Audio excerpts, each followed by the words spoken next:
Nate Diaz defeated number 7 Anthony Pettis. Nate Diaz wasn't ranked because he hasn't fought in 3 years. I don't make any bones about it. I don't believe that a Diaz brother is going to fight until that cage door closes. This is a huge shot in the arm for the UFC. They need stars. They need big stars. Nate Diaz is objectively a big star. And here's the thing.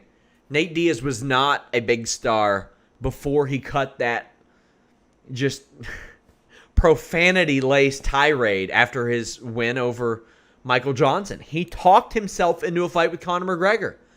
He did not deserve that fight with Conor McGregor. He talked his way into it and whipped Conor McGregor's ass and became a marquee player, arguably the marquee player in the UFC right now. And if you watch any of the shows, I had doubts about this. Layoff. Nate Diaz not checking a leg kick since the Civil War. Not checking a leg kick since Ronald Reagan declared the war on drugs. Like it was some sort of protest that Nate Diaz put up. I thought that was going to spell the beginning of the end for Nate Diaz, and it did early on. But Anthony Pettis caught the shit end of the stick on one of those leg kicks, went shin to shin, really messed him up. Now, you can woulda, coulda, shoulda all you want. I think that if Pettis had full faculties of his leg, he wins this fight. But that ain't what happened. That isn't what happened. They went shin to shin. Pettis didn't have that luxury anymore. And Nate Diaz put the pain on Pettis.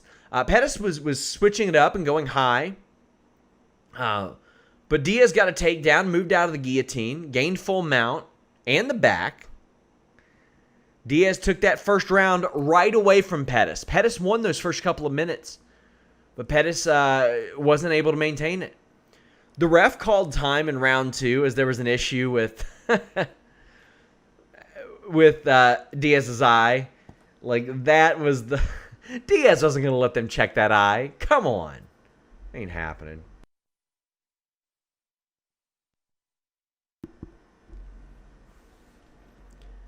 But Pettis' talk of Nate, quote-unquote, not being a real welterweight was even more confusing when you saw how much bigger Diaz was than him. I don't know.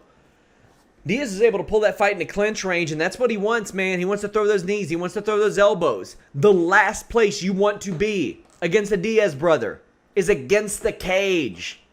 You don't have any leverage to shoot for takedowns. You don't have anything to work off of. You can't yank them down. It's rough. You can't get your hips underneath anybody. You can't go left. You can't go right. You sure as shit can't go forward, and you can't go backwards. All you can do is eat the punches.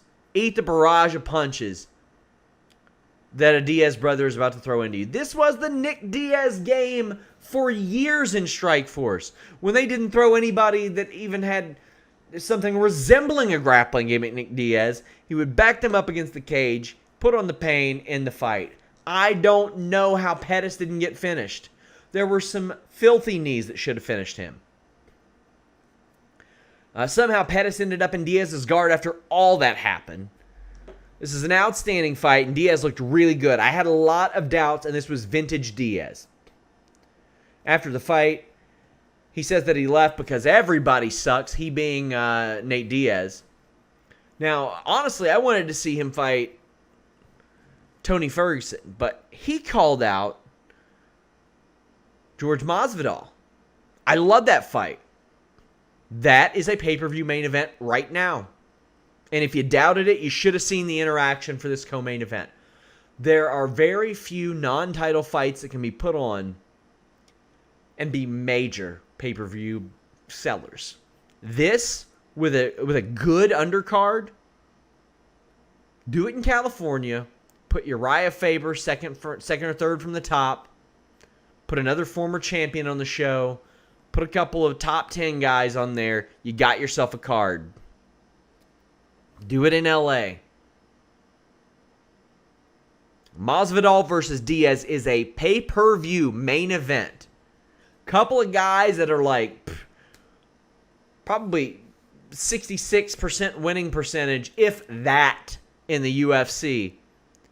But personalities, they sell. And these two guys are characters. Now, Nate Diaz said that he is defending his belt. I don't know what belt he's talking about. Like the CBD marijuana weight championship is what I put on Twitter. Hey, good for him. I'm glad he's back. I hope you all go to FightfulMMA.com and click every goddamn article we write about Nate Diaz. We need it. Hit that RT. Tap it. Leave a thumbs up. Subscribe. All that. It's important.